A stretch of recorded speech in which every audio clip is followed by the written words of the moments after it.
Welcome to our panel. It's on engagement. See, I'm engaging you. Thank you for saying hi back. That would be really awkward. So we're off-roading a little bit this morning. As you will probably notice very quickly, the panel before you doesn't really bear much resemblance to what's in your program, and that's because weather and family emergencies happen, and then we also saw a great presentation yesterday and decided that that joy belonged up here too. So let me introduce our panelists this morning. First, Kelsey Arndt, who is stunt doubling this morning for John Lovett, who had a family emergency, and she graciously jumped on a plane and came down here to Gainesville, Florida.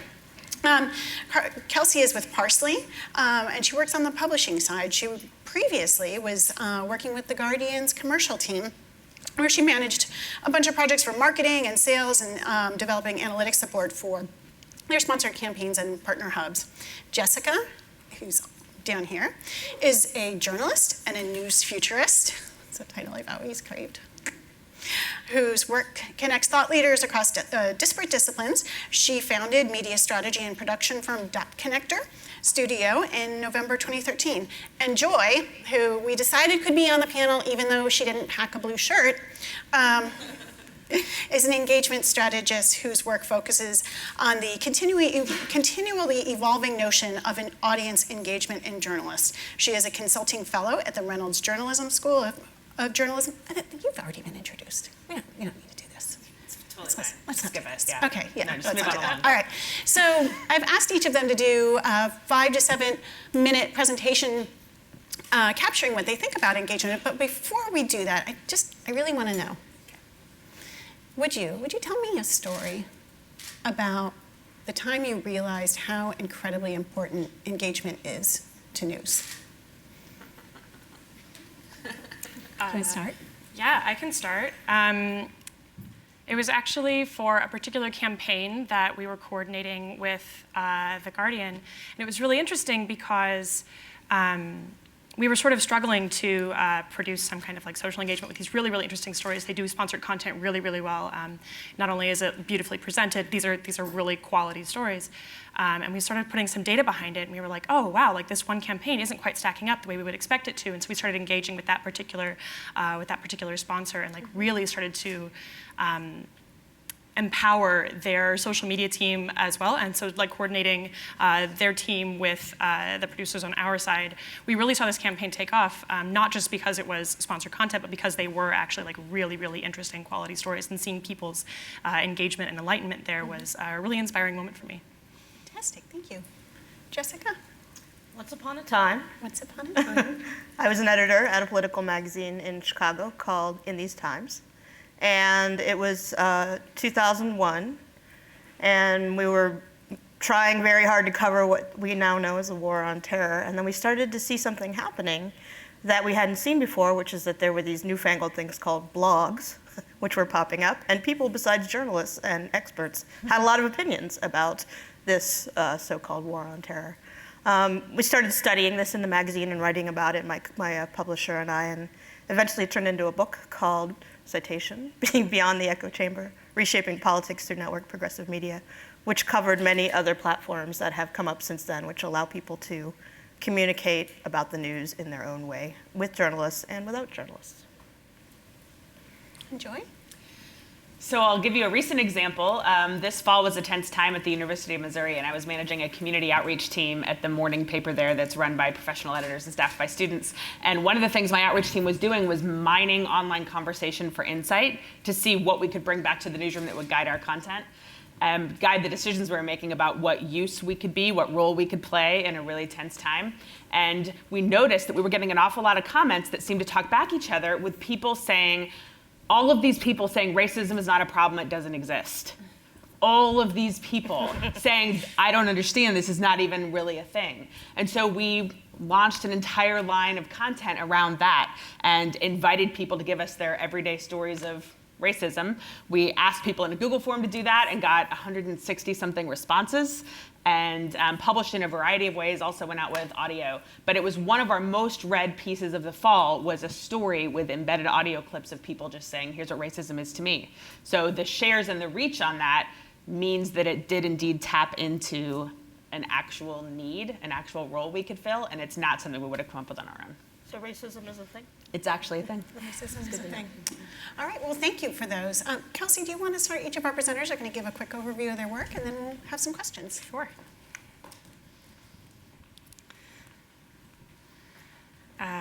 Right. Hi, everyone. I'm Kelsey Arndt. I worked at Parsley for just over a year. I celebrated my 1-year anniversary there about last week. I've trained and consulted several major digital media companies on behalf of Parsley to help them understand and leverage analytics in terms of audience engagement. So let me start with a quick intro on what Parsley does. Parsley is an analytics platform built specifically for content publishers. We help content creators and audience development teams grow and engage their audience using insights that we provide through a dashboard and through an API, looking at learnings from content lifespan, social influence, refers, loyalty, and so on. So here's what we're talking about. Maybe. We gather information on audiences, engagement rates, and the structure of content. So we understand that impact and success can mean very different things to different companies, also within the same company. And that's why we're motivated to provide a really complete and comprehensive picture on what engagement looks like from your audience. You can see that this content is categorized not just by URL, but by image and headline, author, section, pub date, topics, even our own semantic analysis. We want to capture refer information as well, down to the specific URL, which allows us to understand things like specific social media influencers or links from other media sites. And these benchmarks that we provide up here help further contextualize that information down to make the raw numbers a bit more accessible and more meaningful. We want to answer questions like, how frequently are we publishing? How frequently should we be publishing? What types of stories make a bigger impact? Is there a time of day that there's more or less interest in these kinds of stories? Here we are. We also just released our iOS app to help you further stay connected with your audience on the go. So we're very excited about that. Are we here? Yep, sorry. So who's using Parsley? We've partnered with people in all departments across several different types of publishers, and through each partnership, we've learned a lot too, which leads us to develop a series of case studies. These case studies help answer questions that the publishers that we work with are facing in real life circumstances. So such as this case with The Telegraph, my friend Joe was very interested in engaging the rest of his newsroom to democratize data. And as he says up here, managers are no longer the only ones that are holding on to this information. Everybody's able to use this. Or a more recent case study that we did with Gatehouse Media. Nearly 50 of the Gatehouse Media sites are currently using Parsley to identify really empathetic stories and testimonials like the ones that you see here.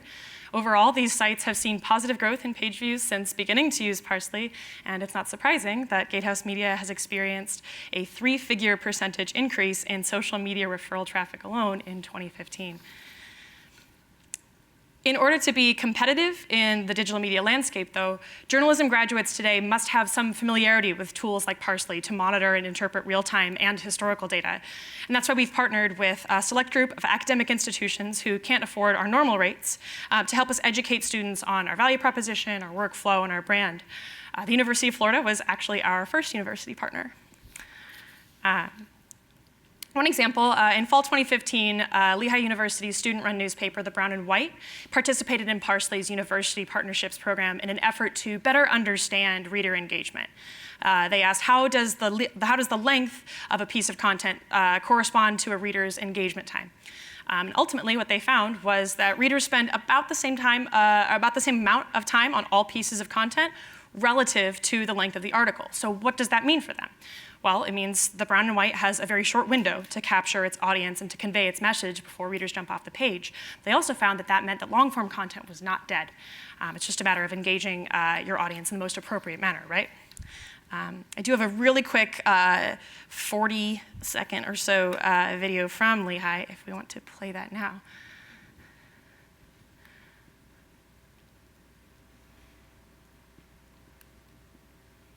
Hi, my name is Olivia Dimmer. I'm the editor-in-chief of the State News at Michigan State University.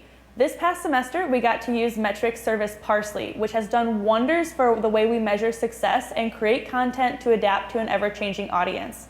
One of the first things we noticed was that shorter posts and listicles, which broke down complex issues into 5 or 6 bullet points, did tremendously well.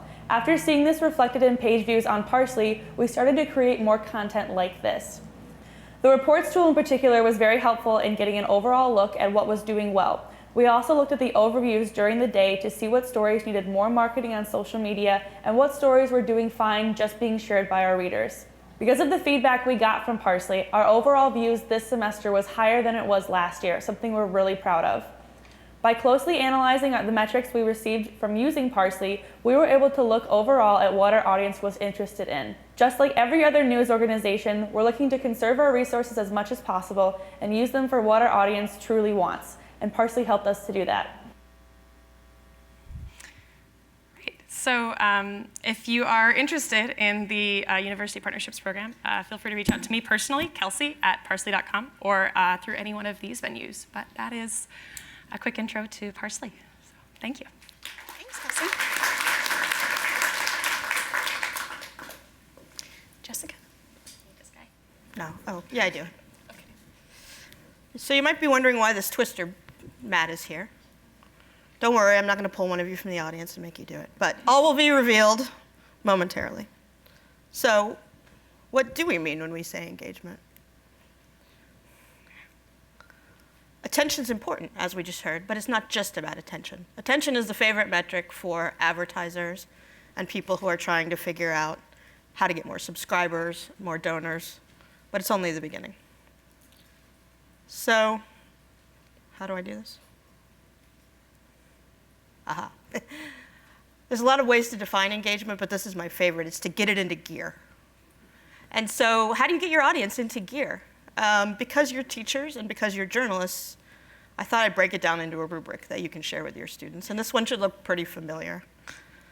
So who? We heard this morning from the facing folks, it's important to really not just understand your audience, but understand their needs, get into their brains, connect with them directly. A project that I worked on called Localore from the Association of Independents in Radio, we had a motto, go outside, which literally meant get up off your butt and go into the community. You can also do this, like the little cute guy there suggests, using various focus groups and user surveys. Who are your partners? Now, journalism doesn't traditionally think about partners in this way, but I work with nonprofit news projects, public media, advocacy groups, all kinds of people who are interested in the message and want to amplify it, who are interested in your stories, who have very engaged user groups. So this is something to think about. What's your topic, of course, a key question, but also, so what? Who cares about your topic? Where are you? This used to be the only question, and now it's just one question, because you could be anywhere at any time using any piece of equipment. What's your story process? What are your benchmarks? Again, not a very traditional way to think about writing a story, but if there's something you're really trying to accomplish, if you really want to comfort the afflicted and afflict the comfortable, then you might have a goal. And you have to think about what you're trying to do from the beginning. You have to research it. You have to think about your platforms. You have to think about influencers and the network that you're engaging. All of that adds up to impact, and metrics and analytics are key to understanding whether you've actually succeeded. And you need to know why. Again, this used to be easy to get some ads and to talk about the news and to serve the public. No longer so simple. So what's particularly relevant about the outlet you're reporting for? What made the story that you're working on really sing? And who cares? So what and who cares? These are hard questions, but they're worth answering.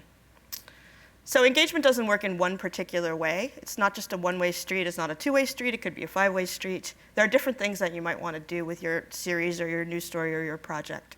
You might want to build bridges across people who are fighting over a polarized issue. You might want to create a big bang around a topic that you feel needs to be revealed. You might want to create a networked hub to have your outlet serve as a center of a set of connections in your community or around a particular issue. Or you might want to serve as a safe space to bring people together who aren't quite ready to debate their issue out in the public sphere yet because it's sensitive and they need to talk to one another first. So you can learn a lot more about this at this section that I curate on the Media Impact Funder's site. It's called Assessing Impact of Media. We've got analysis. The most recent article I wrote is around the ROI of interactive. We've got articles from all around the web. We've got research. We've got tools. We've got one-stop shop. So write it down. I also have a lot of those pictures that I just showed you in hard copy. So if you'd like to use them in your classroom or if you'd like PDFs, give me your card and I can send them to you. But really, now let's get to the twister. Come on. So working with the Annenberg School, USC Annenberg's Norman Lear Center, I created this Journalism Impact Plan Engage and this accompanying booklet. Oops. And because I work with funders, we have this two-sided deal. This side's for funders. This side's for newsrooms. This is philosophical. It's about some of the things I just described. How do you think about impact? How do you define it? How do you negotiate with funders and grantees? This one's pragmatic. Inside the newsroom, how do you actually set up the analytics? So because we believe in interaction, we thought, well, that's not going to really excite anyone. Let's create a game. So this is a spinner, which allows you to think through your goals. And you can start here internally, building capacity. That could be your impact. You could do the traditional reach and awareness metrics. You can start to think about engagement, but not all engagement is the same. So stickiness, are people staying on your site? Interaction, what are they actually doing when they get there? Sorry, it's a little weird. Sentiment. We have heard a lot about empathy at this conference, and that's a real question. Do they hate you? Do they love you? Do they want to hear more? Do they wish you would shut up? Inclusion, diversity is a real problem, as we have all learned over the last couple of years. I mean, we already knew that, but now we really know it. So is the impact that you're making bringing new voices in and allowing people to feel represented? Adoption, this is for the experimenters in the crowd. Are people taking the thing that you did and running with it? And then I'm running out of time, so I'll just say down here in the red zone, these are my favorite parts and the most controversial. This is around advocacy journalism and mobilization. So. Engagement means new relationships. I don't have time to talk about it, but here's some projects I've worked on. I would recommend that you all check out the Political TV ad archive. It's super awesome. People are using it to build amazing things right now. And here's a little teaser. I'm working with the Democracy Fund. Funders really care about engagement and impact. This is a really frightening map of the local journalism ecosystem, and engagement is at the center of it. So, thanks. Yeah.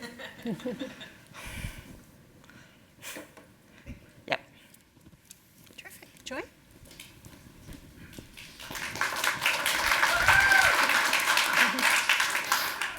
So a lot of times journalists talk about what's working, and it's so important to remember that your goals, even on a specific platform, your goals of like what's working on Facebook or what's working when I go out in the community depend so much on what you're trying to accomplish and what you actually hope people will do. So a lot of times conversations about impact fall apart when we talk about things that are really hard to measure. Like, boy, did we make people feel good. There's not like a line in the analytics report for that, right? Although CareBot is super intriguing, and I really, really want that. So I want to encourage you to look for signs of improvement in your relationship with your community, signs of improvement in the responsiveness of your newsroom to your community. So I want to talk through some quick examples of what you hope will happen and how you can look for signs that it did. So on social media, think about how differently you would write a post with these different goals in mind. And I'm going to click through some examples from my newsroom. A lot of them are from just these last 6 months at the Columbia Missourian, based at Mizzou. So this is a post from, I don't still work there actually, but this is a post just from yesterday or the day before that the administration saying the demands of the student protesters at Mizzou, it's time for them to let them go. So very, very traditional metrics here. 24,000 people reached, 81 shares. Like this is, for a market the size of ours, this is a very successful post. Clicks and shares.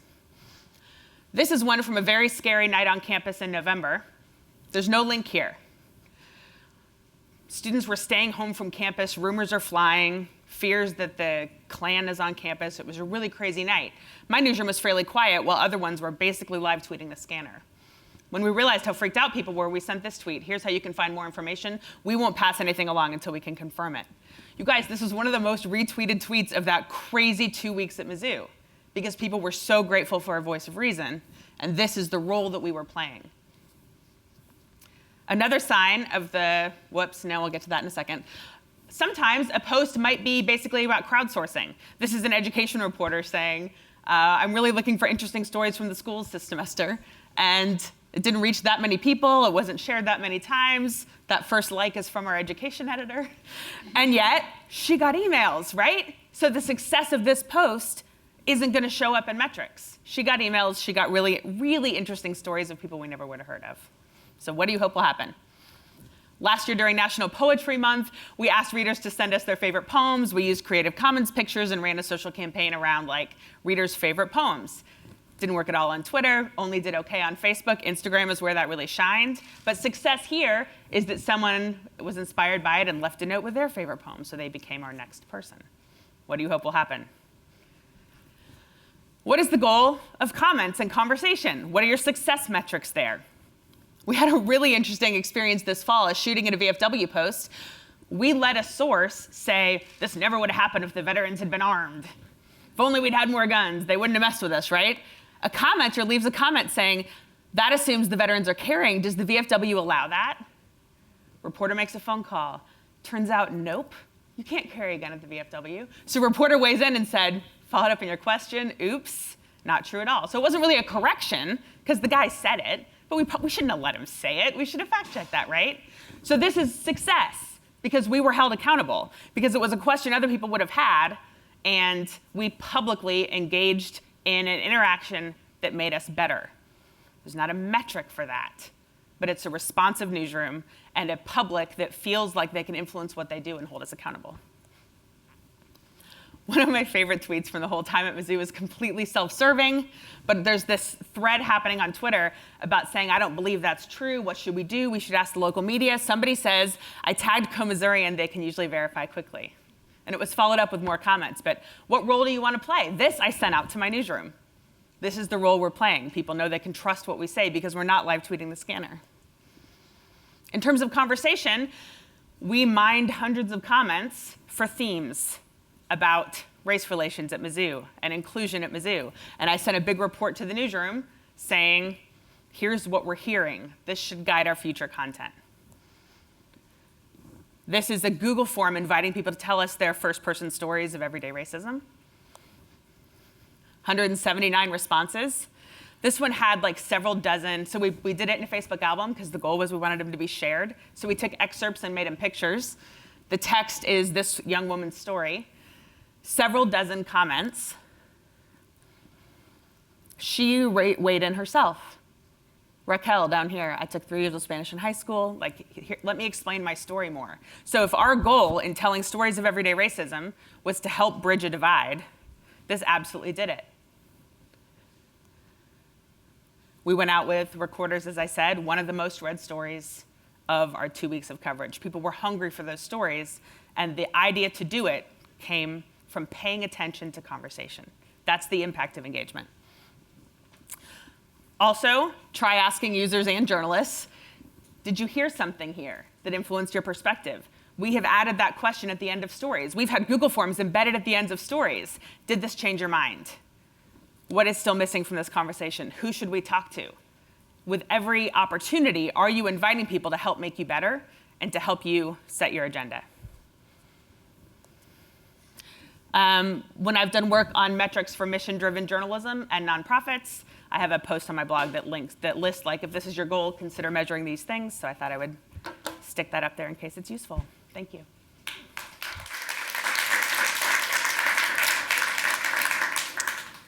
So, are we able to measure the right things? Do we have that ability? I think we're able to measure the right things if you're thinking about it. I really like what you said in terms of mission-driven success. If you're interested in telling a really, really great story, the story doesn't stop after you press publish. And so you have to have a goal in mind after you've put this story out into the world to really tap in and engage with that community. And I think you defined a lot of those really nicely in your presentation. And those are just starting points. Even if you start with one, then all of a sudden you start engaging with the next few metrics and you're telling sort of the story behind the story at that point. So yeah, I absolutely think so. Joanne, Jessica, what do you think about that? So on that wheel, we define a goal, and for each goal, we define an outcome, and then the metrics that you might measure. And the problem, I think, is the word metrics. You want to just, outcomes, you want to assess, you want to evaluate, but really, at the end of the day, you want to tell a story about your story. And we just saw Joy do that. And we have all those tools. We can do data journalism. We can do interviews. We can do qualitative research. A lot of us already have the skills to find these things out. It just takes time and money. And for the researchers in the crowd, maybe a bit more rigor than it does if you're just doing it from your newsroom. We can measure more than a lot of newsrooms do measure. If you move beyond top headlines and get to a question you want about your consumption, when should I publish this? What do people want in the evenings? What did people consume when we deployed 100 people to cover this film festival last year? And how could that inform how we cover it this year? There are lots and lots of questions things we can learn about our audience if we measure those things, but there's so many other things that we can't measure. Everything I just showed you about learning from online conversation, that's learning from online public conversation. It's learning from places I can reach. I want the private Facebook conversations and the groups, and I want the in-person conversations. I had to, every single time I reported back to my newsroom about what I was learning about my community, I had to say, based on what people are willing to say publicly, right? Mm-hmm. So not that it's my role or right to eavesdrop on private conversations, but when we're looking at measuring the impact, we measure the public impact to the best of our ability, but I spend a lot of time tracking how links travel and seeing what people are saying about them, and what was the reaction of this piece among readers, and I think we're still pretty limited on what we can do there. On the far end of intrusive research, people are strapping sensors on to see how people's brainwaves are responding to media. So it depends on how obnoxious you want to be. You can really dig in there. Terrific. Andrew Friedman visited UF earlier this year and was here for a conference on climate change. And one of the things that he said as part of his presentation was that when Mashable does a story about a crisis or an event or a disaster, they get great engagement on it. But when they do a story, a follow-up story on what to do about it, they get twice as much engagement. They get twice as much attention for those stories. What's going on there, and what do you think about that, what that means for the kinds of stories that we tell and develop? I think that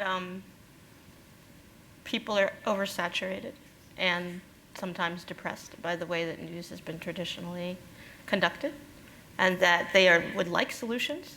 And if you give them the opportunity, they might pursue it, in a way that they wouldn't. You don't know what to do when you read most stories. You're like, Syria, jeez,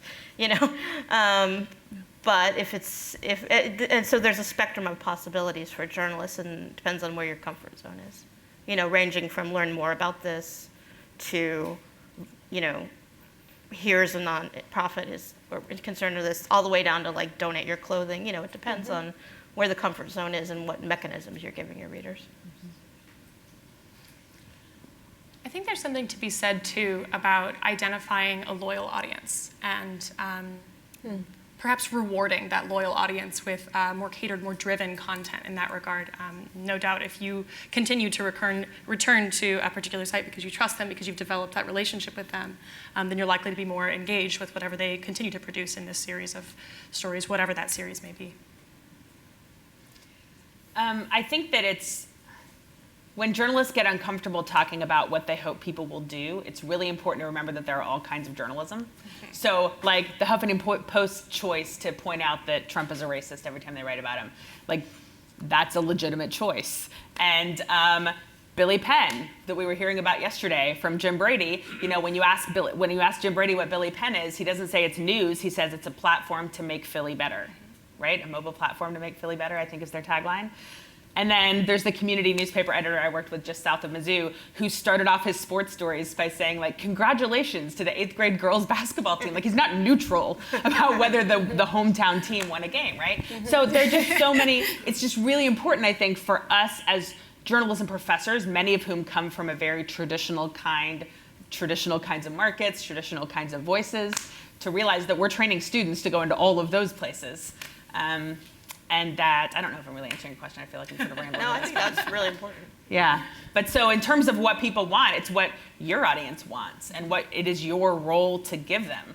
Jim Brady told me last night that authenticity is like speaking with a consistent voice every single time, and then people trust you. So is your voice to say, damn it, Trump's a racist? Or yay, go girls 8th grade basketball team?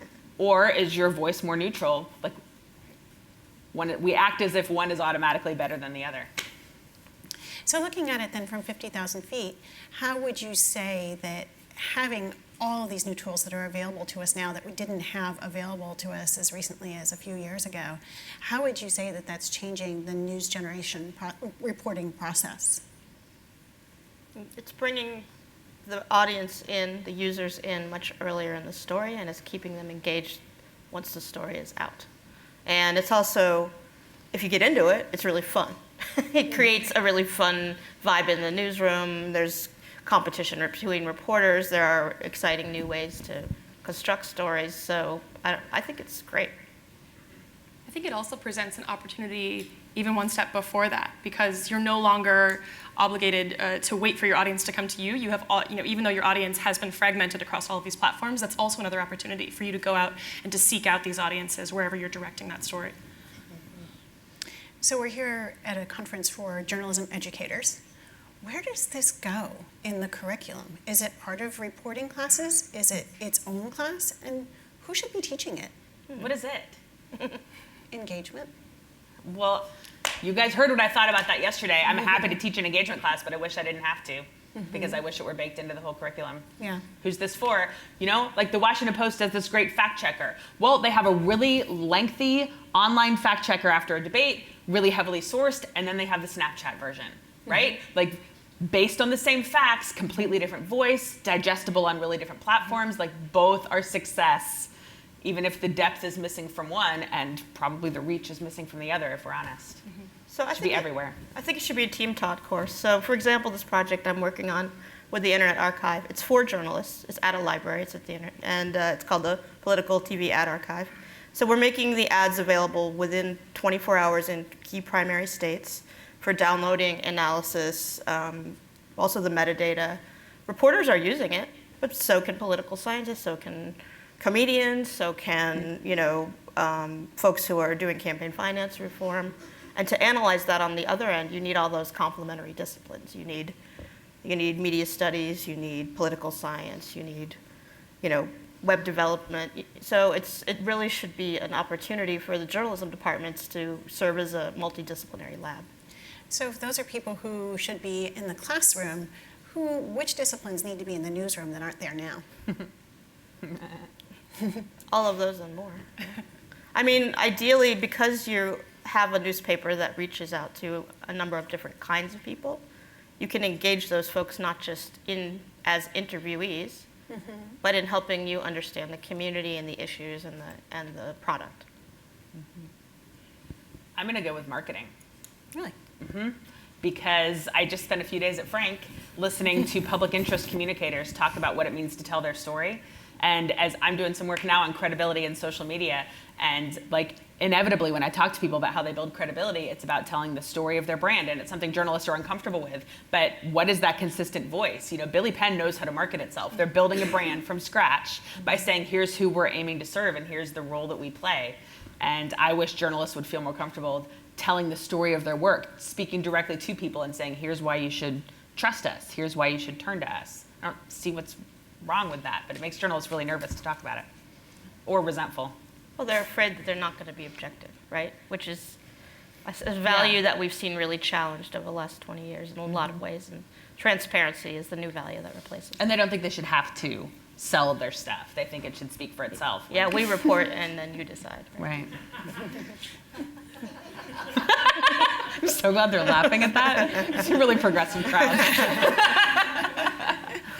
So I have more questions for our panel, but I want to give you an opportunity to ask questions of your own. We've got microphones here that Andrew and Lauren are happy to share with you.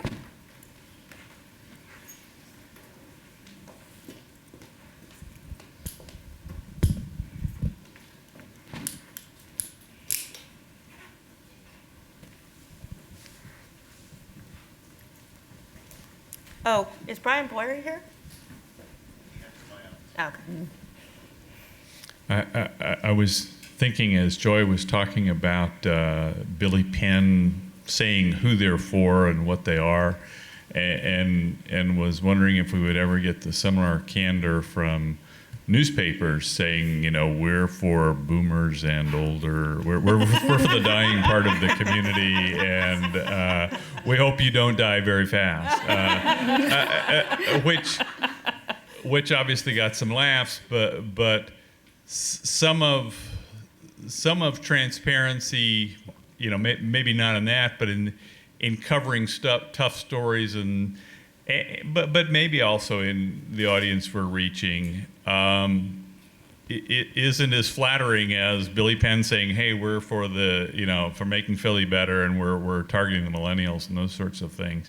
How do you deal with those tougher engagement things? And obviously, in Mizzou, you've had a whole lot of tough engagement things recently, where you have to be candid about, this isn't, this may not be what you want us to do, but sometimes we have to do it.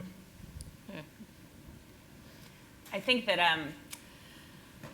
I get really excited about niche and startup media because they know exactly, they can recite their mission statement, right? Which is super cool, as opposed to we serve all the people in Missouri. So for those more general products, though, the excitement comes when you can define it by the project. So when we are collecting voices of racism, who's our audience for that, and what do we hope they'll do? Could not be more different than our college football audience that is global, right? And the SEC, which could not be more different than our audience about changes in the bus routes in Columbia. So I think that that idea of knowing what you want to have happen doesn't have to happen on the level of a brand. I can't tell you the mission statement for the Columbia Missourian. I could sort of recite it, but it's way longer than a mobile platform to make Philly better or whatever it was. But for individual projects, it's really important to sit down and say, we're about to invest a lot of resources in this. What do we hope will happen, and how will we track it? So I had a couple of quotes that I gathered here on the stage of Frank. One of them was from Scott Montgomery, managing editor of digital news at NPR, and he said, "Informing the public is a great mission, but it's kind of a shitty strategy." So the branding for the news is maybe it needs a little work. And in order to rework that branding, there's a lot of high-minded 20th century language about the role of journalism. Maybe you need to be use some action verbs. We serve X to do Y.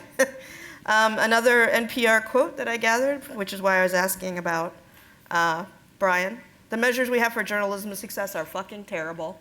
That's what he said here on the stage.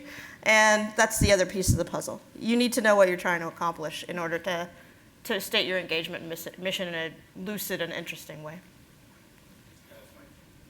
That was my question, was how do you communicate to an audience? We talk a lot about design for everyday life with products. We talk a lot about designing our websites and our apps so that they're functional. But what is the news for? What are people supposed to do with the information once they get it? We've not made a very good case to people that they need our information to do something. And can we communicate that in ways that work for advocacy press, but also for objective press? I think part of what's happened is the news has been disaggregated. So a lot of things that were patently useful that newspapers offered, like the weather, now you can get those otherwise. So what that leaves you with is this kind of unsexy core of beat reporting and state house reporting, or the more, the fluffy feature stuff, which you don't need to justify. There's plenty of writing out there about why people need those things. The easiest answer is, if you want to be an informed citizen, you need to know what's going on. And then you move from there to figure out who you're talking to specifically. But I love talking about empathy as a goal, which is what NPR folks were saying, right? So journalists, when I teach, so I take my participatory journalism class and make them write posts around a specific story with different goals in mind. And it's crazy how good they are at basically taking the nut graph or the headline and making that your social post, which is crazy. That's not how people talk. That's not what makes people care. That's not how you would do it as a human being. But instead, you take the killer quote in the middle and make that an image and make it shareable, and whether people click through to the story or not, that message is sharing because it allows people to relate to it. You hear Upworthy talk about how they write social posts, and before anybody groans, they're freaking genius at it because they know how to connect emotionally. What in this is gonna make somebody care? Because isn't that, we're talking about empathy, right? So you wanna make people care, right? Which is not that's not neutral. That's not the nut graph. The nut graph is usually not what's going to make people care. Sometimes, maybe. Yeah, I think there's definitely something to be said for measuring not just that people are saying something about it, but what they are saying about it. And whether that's something that you have democratized throughout your newsroom as something that every journalist and every editor can engage with, or if you have a specific community editor that, where their goal is to directly engage with that community, to have a platform to do that. And sort of the experimentation that you have within there too, because that's where you start answering questions like, who am I talking to? What do they want to talk about? And how do we further the rest of this story? Or what do they not even realize they want to talk about, but we see them talking past each other. I guess one more thought is that negative engagement is still engagement. There's a really interesting project called Coral Project, which Mozilla and the Knight Foundation are funding, and it's about how do you deal with the nasty comments on your site. And one of the things they found out is that the trolls get really angry once you've ignored them. So thinking about engagement not just as a PR function or an empathy building function, but as a way to deal with our very real emotions, a very complicated and messed up society. Like, you have to engage with people because we're all trying to figure this out, and it's not always pretty. That is a beautiful note to end on. Thank you, all three of you, so much for so candidly sharing your thoughts on this topic.